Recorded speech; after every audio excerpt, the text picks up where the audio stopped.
નમસ્તે મિત્રો, સ્વાગત છે તમારો આજના ફરી એક નવા વિડીયોમાં। તો આજે આપણે વિડીયોમાં વાત કરશું પીએસઆઈ અને કોન્સ્ટેબલનું જે ગ્રાઉન્ડ છે તે 21 જાન્યુઆરી 2026ના રોજ શરૂ થઈ ગયું છે।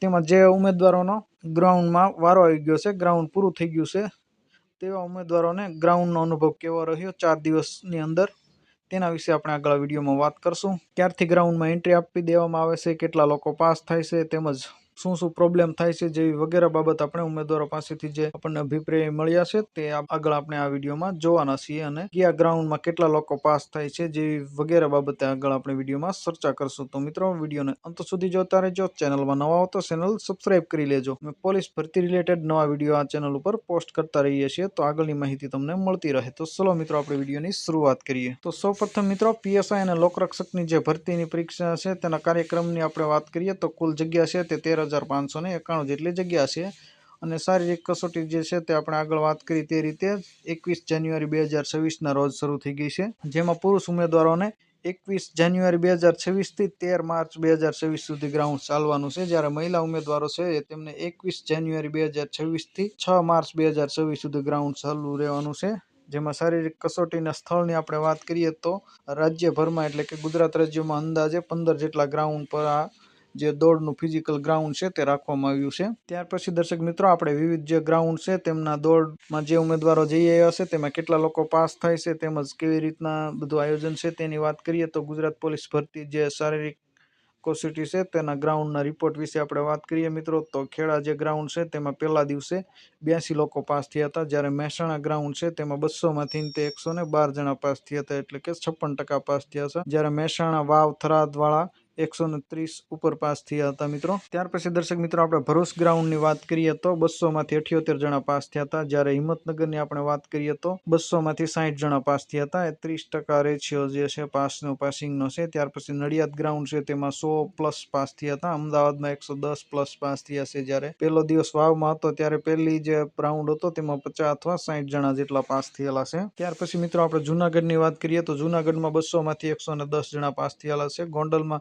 પહેલી શિફ્ટ છે તેમાં 200માંથી 50% એટલે કે 100 જણા પાસ થયા છે। ગોધરા ગ્રાઉન્ડ છે તેની આપણે વાત કરીએ મિત્રો તો ફર્સ્ટ રાઉન્ડ છે તેમાં 101 જણા પાસ થયા છે, જ્યારે સેકન્ડ રાઉન્ડ છે તેમાં 107 જણા પાસ થયા છે। જામનગરની આપણે મિત્રો વાત કરીએ તો 80 જણા પાસ થયા છે 200માંથી। જે આપણે વાત કરી મિત્રો તે પહેલા દિવસમાં જે ઉમેદવારો દોડવા ગયા હતા તેના વિશે આપણે વાત કરીએ આ ગ્રાઉન્ડની। ત્યાર પછી મિત્રો આપણે જગ્યાનું પણ થોડુંક જાણી લઈએ। ગુજરાત પોલીસ ભરતી જે પીએસઆઈ અને એલઆરડી 2025-26ની ભરતી છે તેમાં પોલીસ સબ ઇન્સ્પેક્ટરની ભરતી છે, તેમાં બિન હથિયારી પીએસઆઈ 659 જગ્યા છે, હથિયારી પીએસઆઈની 129, જેલર ગ્રુપ જે છે તેમાં 70 જગ્યાઓ છે, આમ કુલ જગ્યા 858 જેટલી જે છે તે પીએસઆઈની જગ્યાઓ છે। જ્યારે લોકરક્ષકની આપણે વાત કરીએ તો બિન હથિયારી કોન્સ્ટેબલની 6,942, હથિયારી કોન્સ્ટેબલની 2,458, એસઆરપીએફ કોન્સ્ટેબલની 3,200 અને જેલ સિપાહી પુરુષની 300 જગ્યા, આમ કુલ 12,733 જે છે તે એલઆરડી લોકરક્ષક દળની ભરતી છે।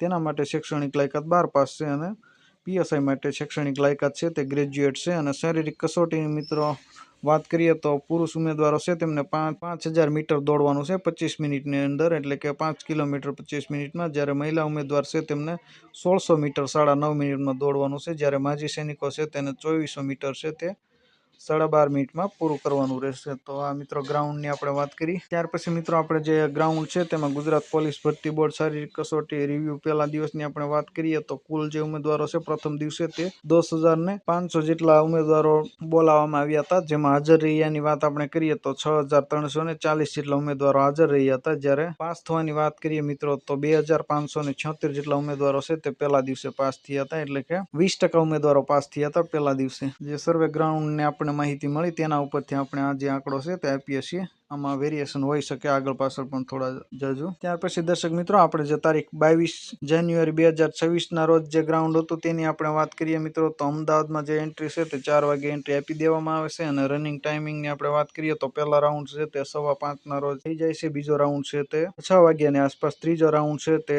6:45 આસપાસ અને ચોથો રાઉન્ડ છે તે 7:30 વધીને મેક્સિમમ 7:30 વાગે રાઉન્ડ થઈ જાય છે અમદાવાદમાં જે ગ્રાઉન્ડ છે તેમને। અને સેકન્ડ રાઉન્ડ છે તેમાં 123 જણા પાસ થયા, દ્વારા પહેલો રાઉન્ડ છે તેમાં 134 જણા પાસ, એટલે કે 50% ઉપર રેશિયો છે, 60% લોકો પાસ થાય છે. જ્યારે હિંમતનગર ગ્રાઉન્ડ છે ત્યાં પણ 4:30 વાગે એન્ટ્રી આપી દેવામાં આવે છે. પહેલો રાઉન્ડ છે તે 5:15 ની આસપાસ શરૂ થઈ જાય છે, પણ હિંમતનગરમાં જે પાસિંગ રેશિયો છે થોડો ઓછો છે કમ્પેર ટુ અમદાવાદની સરખામણીમાં. ત્યાર પછી મિત્રો જુનાગઢની આપણે વાત કરીએ તો જે પ્રવેશ છે તે પહેલાના ધોરણે આપી દેવામાં આવે છે, એટલે કે જે પ્રથમ આવી ગયા હોય તેમને દોડાવવાના છે. એમને કોલ લેટરમાં ટાઈમ 8 લખેલો હોય, પરંતુ તે 6 વાગ્યામાં આવી જાય તો તેમને 6 વાગ્યામાં દોડાવી દેવામાં આવે છે. ત્યાર પછી ઉમેદવારના પ્રવેશની આપણે વાત કરીએ મિત્રો તો 4 વાગે 200 ઉમેદવાર છે તેમને પ્રવેશ આપવા દેવામાં આવે છે. 5 વાગે પ્રથમ રાઉન્ડ શરૂ થઈ જાય છે. પાસ થવાની મિત્રો આપણે વાત કરીએ તો જે જુનાગઢ છે તેમાં સૌથી વધારે લોકો પાસ થાય છે, 147 જણા પાસ, એટલે કે 75% જેવો રેશિયો છે. જ્યારે ગોધરાની આપણે વાત કરીએ તો 50% પાસ થાય છે ઉમેદવાર. પહેલો રાઉન્ડ છે તે 5:15 ની આસપાસ શરૂ થઈ જાય છે. તો મિત્રો દરેક ગ્રાઉન્ડમાં જે છે તે 5 ની આસપાસ તો એન્ટ્રી આપી દેવામાં આવે છે અને પહેલો રાઉન્ડ જે છે તે શરૂ થઈ જાય છે. આમાં થોડો જાજો વેરિએશન આગળ પાછળ હોઈ શકે. આશા રાખો આ વિડીયો તમને પસંદ આવ્યો હશે.